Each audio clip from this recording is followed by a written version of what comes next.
Super Mario Brothers. The great one. The classic. The legend. The game that any kid who had a Nintendo probably had. I mean, there may have been other pack-in games. I think, there was Rob at one point, and he had some sort of factory game. I don't know. I don't super care because I had Mario and also Duck Hunt, which isn't, that's a different matter. The point is Mario.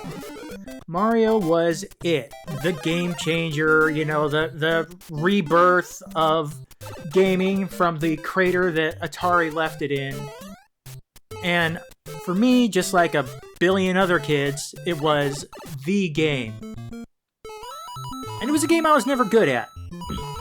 Mario wasn't my first Nintendo experience. That would be Castlevania on a system that we rented from a grocery store. But when I finally got a Nintendo, probably, 91 or 92, Mario was the game, and boy howdy did I play a lot of it. I was just never any good at it. There were a lot of reasons, the biggest of which was just my general mindset towards gaming. Frankly, in everything in life, I kind of think of things like a dwarf might. I am a big blunt hammer, and I like to hit things. That's great and all, and it's a perfectly, reasonable way to play, say, The Elder Scrolls. It's just not a great way to play Mario. You can't be pig-headed and obstinate about how you play Mario games, especially not an early Mario game like the original Super Mario Bros. You have to think about what you're going to do. You have to stop running from time to time instead of just running as hard as you can at all times. That wasn't something I was mentally prepared for. So, I was never any good at the game. And in fact, even though I first played this game probably 30 years ago, I have never, ever legitimately beaten any of the Mario games on NES. But, times have changed, and I've changed. I've ranked up all sorts of accomplishments. Sure, I've 100%ed Mario 64, Mario Galaxy, Mario Odyssey. If that even has 100%, it seems like it's got several trillion. But I've never 100%ed or even beaten these NES games. So I decided it was time to return. Thus, we have Rip McStudley Returns, or Rip Returns for short.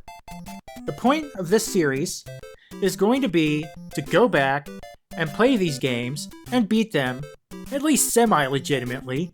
Obviously, I'm not playing on vintage hardware or anything like that, but they're still beatable games, and I want to do some beating. That doesn't sound right at all, does it? Anyway, I am going to record my process of playing these games just a few runs at a time over the course of however long it takes to beat them. Sometimes it'll be the Mario games. I mentioned Castlevania, that'll be in there too.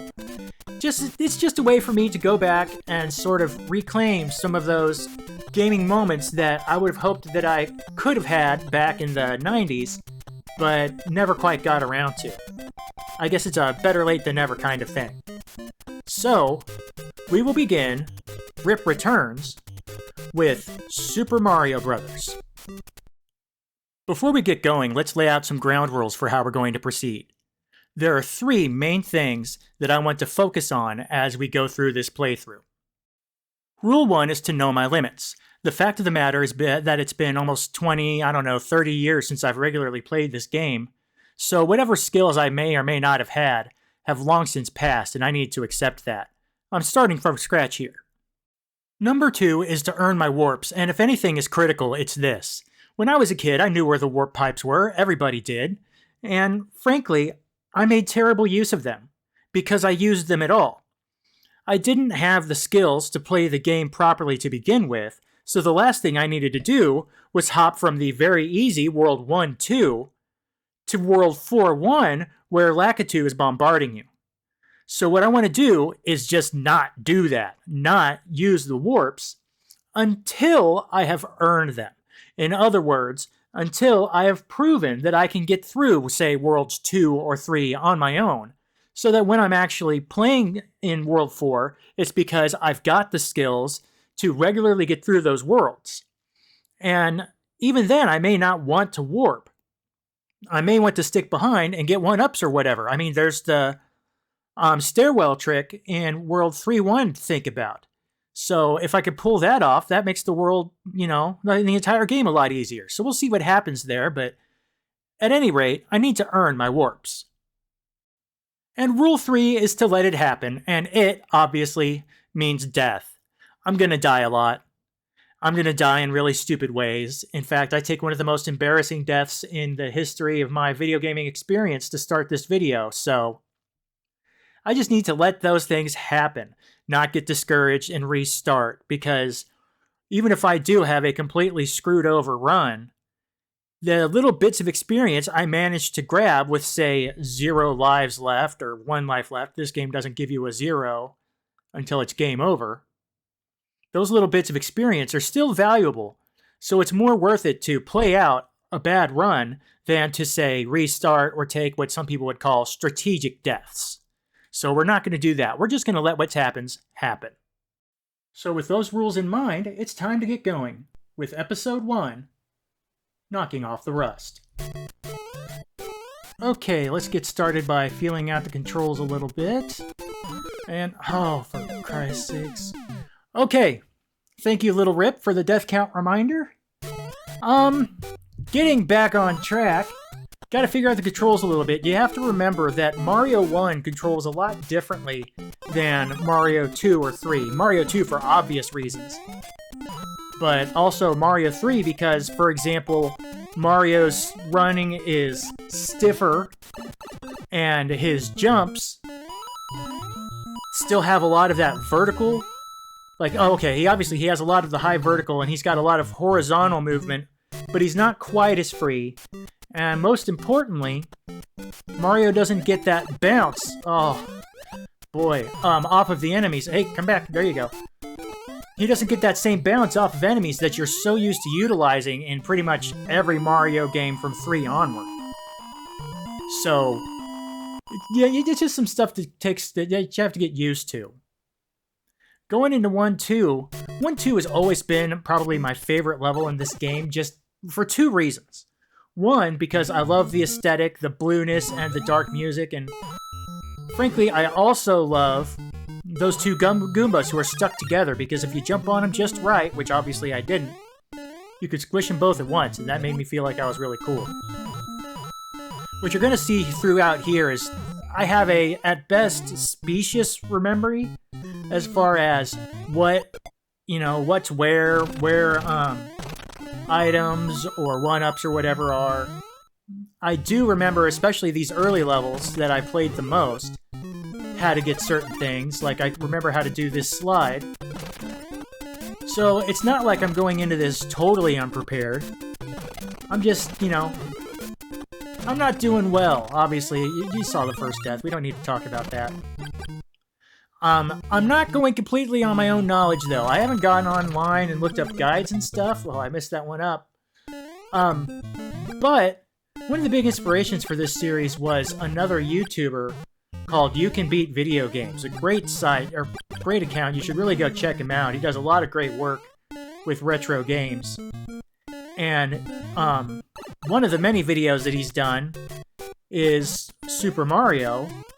And watching that made me want to go and give it another shot. So I am coming into it with a knowledge of what he did in a very thorough playthrough of Mario, and I'm trying to duplicate that in my own work.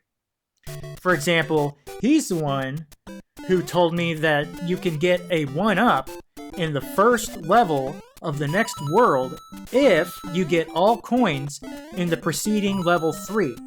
I never knew that until I watched that, so I'm going to try and pull that off here. I have always disliked this level. I've always been afraid of jumping in these early Mario games. That is like probably the number one thing I remember as a kid, was being afraid of having to make all of the jumps, which is probably why I would skip so often. For Pete's sake. That's why I'm afraid. Thank you, Little Rip. I'm just, I'm afraid to make the jumps, and that would be why I would skip straight from 1-2 to 4-1, as terrible as an idea as that is. Now, I would much rather play this than play 4-1. I hate Lakitu, and I've pretty much figured him out by the end of this. Oh, for Pete. Anyway, game over. That's the first trial. Let's take another crack at it. Boop-a-doo. Okay. This time, we're not going to die to Goomba number 1. Good job. Now, moving forward, I'm recording this after having eventually beaten the game. It takes a few sessions, as you'll see, but I like kind of, reacting to what I've done, to what I do well, to the things that I see that I could have done earlier on or that I shouldn't have done in the first place. One of the things that I debated on for a long time, if you've watched a lot of Mario, or played a lot of Mario, or just have better memory of it than I did, you'll know that I've already missed a 1-up. And that is just very frustrating to know in retrospect, because they're just so vital when you're crap at the game. And one of the debates that I have throughout is, do I want to get that 1-up, or do I want to go down the pipe and get coins that I can use on a later 1-up? It seems pretty obvious to me in retrospect that I just want to bag the quick 1-up and get on with my day. But going down the earlier pipe is valid on its own. Of course, I didn't do either one in that playthrough. Alright, trudging along back to my favorite level again. Do-do-do-do-do-do. I love the music. I just love the music. I love the aesthetic. I even like that there's the easy introduction to the moving girders later on in the level. And of course, you can't get much swaggier in the original Mario than sliding under the blocks just up here. One thing that I remember doing so much when I was playing this as a kid was just bashing away at all of the bricks, knowing that there probably wasn't going to be anything in them, but doing it regardless for reasons that can only be described as wanton destruction, I suppose. There we go, there's a 1-up. And I'm gonna skip the pipe, okay. Good job, Chief. Oh, wow. Yeah, I'm going to make an excuse and say that I don't truly have Mario's mobility and his height worked out, but that's probably just a case of me having no momentum. At least I didn't get the coins from the pipe, you idiot! Anyway, going forward, I'm gonna skip a power-up, that's fine too. Go up the pipe. And we've successfully gotten back to 1-3. There's nothing wrong with that. Here's something that occurs to me. Mario beats a level that has a peace flag flying high, pulls down the peace flag, and puts up his little red Mario star. Does that mean that Mario is working contrary to the case for peace? Or does it mean that he is rejecting some sort of call for peace or a truce from the Koopa Kingdom? Either way, I think it's pretty disturbing that he's taking down peace flags. It doesn't seem like something that a hero would do. Come on, you can do it. Come on. Come on, you can do it, big guy. Up. Oh, no, that's no good. Come on, get some momentum. There you go. Yeah, hold that A button down. Oh. From downtown. No, thank you, Little Rip. Big hand for Little Rip counting out the deaths in the corner there. Anyhow, one thing that I did not remember was that there were so many red Koopas. I thought the green Koopa was the order of the day and the red Koopa was the rarer one. But honestly, it feels like, thanks to levels like this, red Koopas are probably even more common in the early levels. I guess it makes sense. They present a more consistent threat than a green Koopa does, because he just, walks off. But still, it's something that I didn't realize that I think is kind of interesting. This is a real clencher of a jump for me. I remember getting nervous about this one as a kid, and I blew the coin. Am I going back for it? Oh, big man! Oh! Very well done, my friend. I'm glad that I learned this trick that you could, get a 1-up in the future by collecting all of the coins now. The problem is, I don't really remember where you get that secret 1-up from, because, you know, they're not just sitting out in the open, they're in hidden blocks. And I don't honestly remember where the hidden blocks are most of the time, so I don't make very good use of it. It's honesty. It's not fun, but it's honesty. Coming up here to 1-4, this is very surprising that I got it the first time, because frankly, I blow that a lot, and I do stuff like that too. You notice, the levels, the boss levels in particular, the, Koopa levels, just about all of these get repeated once or twice with little twists. Nice, nice, over the top. I know a lot of people say you're supposed to go under him, but I think that was pretty good. Anyway, you notice that a lot of the gimmicks in the boss levels get repeated, which makes sense considering how little memory they had to work with. So, both of the times that fire bar under the 1-up pop-up are pretty hard on me. And I have a lot of trouble navigating it. Now, I don't remember where the 1-up is. I think I already passed it just there. But I could have had it, and I didn't. And at least I kicked myself in the face with a shell. And I got my power-up back, so that's almost kind of something. And... oh, from behind? Nope! I did okay. Good job. And now I get a star. The stars were always, you know, that saving grace.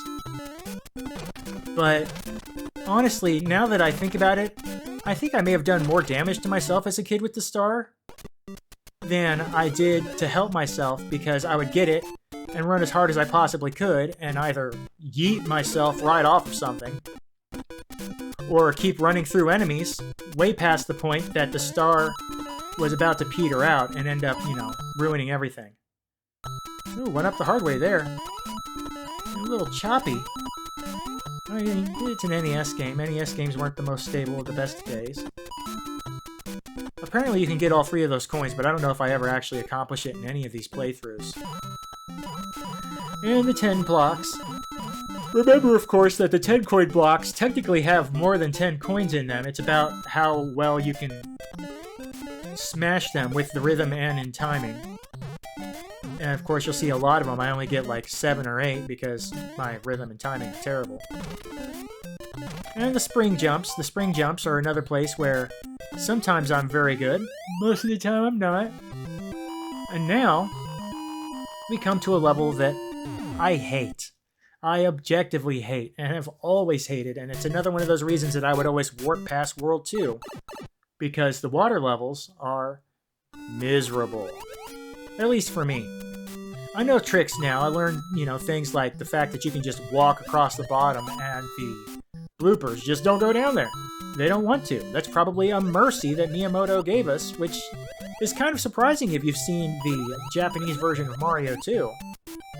Because he had no mercy in that one.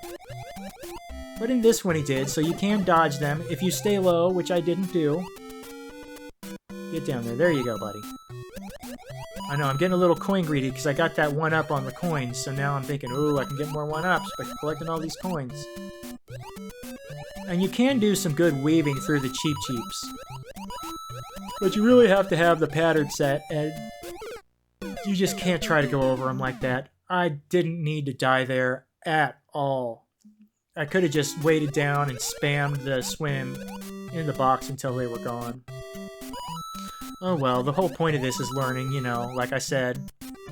I need to know that I'm gonna die a lot. And I do. And we've got Little Rip there to remind us. Thank you for that, buddy. That was another... that one was suboptimal. I don't think it was worse, but it wasn't better. Alright, one more shot. One thing I definitely didn't remember when I started playing this game again was that there were mid-level checkpoints, which is a courtesy that Mario 3 doesn't give you. And Mario 3's levels are often a lot longer, at least it feels like, than Mario 1 levels.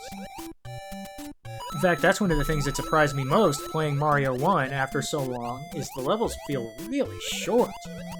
I mean, by the time you get to World 8, they feel as long as they always did. I mean, 8-1 and 8-2 are long levels, and they don't have checkpoints. But World 1, World 2, these levels don't take much time at all. The timer doesn't even seem like you need to have it. Moving on to 2, 3, and I remember these being levels that I didn't like before because, you know, it's an enemy bombardment. But I really found myself enjoying them here because you can just run wide open. And obviously I'm not doing that here, but if you run wide open, supposedly the Cheep Cheeps in these cheap assault levels will not hit you. I don't know if that's the case, and I know at least once I got hit by a Cheep Cheep who came up from under me. I don't know if it's in this playthrough or a later one. But it's just fun to have a level where you could just let open and let it rip. And down I go. Oh, that was a really disgraceful one. One shot. One shot for glory. Midpoint checkpoint. That's where all this coin collecting comes in handy.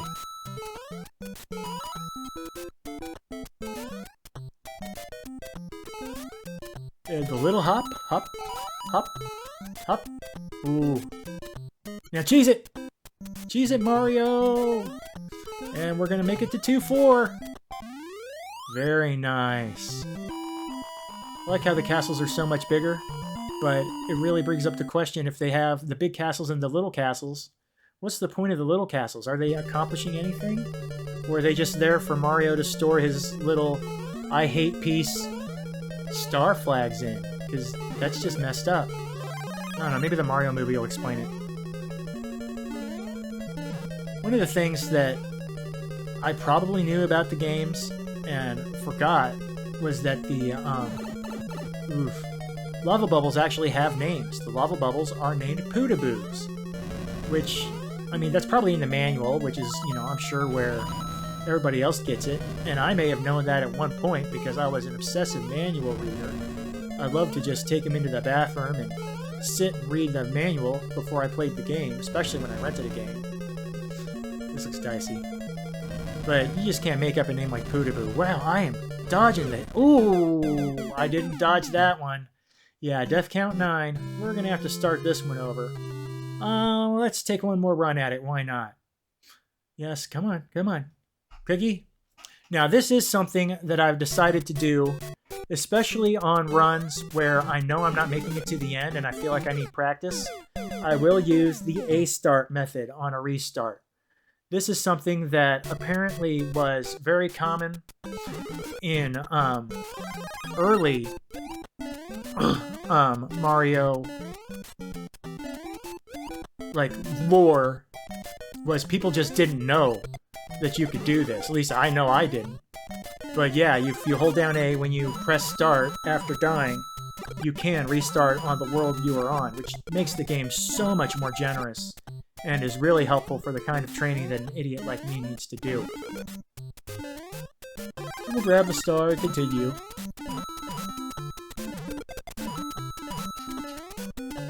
Is this where the vine is? Well, if it was, it's not now. Throw some fireballs, doing well with that. The fireballs were something that I struggled with for a little bit, because something I definitely didn't remember is that the fireballs take a very sharp downwards trajectory. It's like a hard 45, and I just thought it was a much slighter angle that they took going down. And I also, of course, forgot that you can't just fill the screen with them. It's something I definitely should have known, especially since I play, you know, things like Mega Man. Mega Man, a game that I really don't want to put in this series because I can't believe I'm any more capable of beating Mega Man than I was as a child. But yeah, figuring out exactly how to use the fireballs again, like the best way to shoot things with them, that was something I had problems with. But it's one of those things where you'll do it instinctually the same way you did it as a kid and just totally nail it. And then you'll think about it for half a second, and that'll ruin it. Speaking of ruin, we're going back to the water world. We'll see how long we keep this fireball. And I'm guessing it's not going to be long. Can I get past one guy? Yep. One guy. One guy. Can I go for 2? We're going for 2. Can I hear 2? 2, 2, 2, 2. Oh, Smooth McGroove. Actually, that's another actual person. That's that guy that does acoustic, like Mega Man covers and stuff like that. I love that. Not acoustic, acapella. Good stuff. Anyway, oh, and I got the blooper behind him. That's something. I mean, everything is something. It's not something good, or maybe it is, I don't know. Moving onward. Are we going to go down the drain? Are we going to avoid embarrassing ourselves with these two cheeps here? Oh, that was close. Well done, my friend. And onto the pipe. That's probably the best I do in this water world for a couple runs. I don't think I ever do very well at it. And successfully off to 2-3.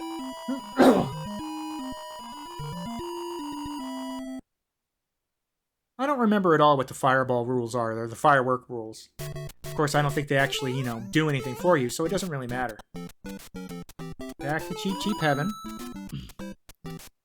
Or Cheep Hell, either way, I suppose. Come on. Oh, I hate... Oh! See that there? That's my punishment. That's my punishment for missing that easy arc jump.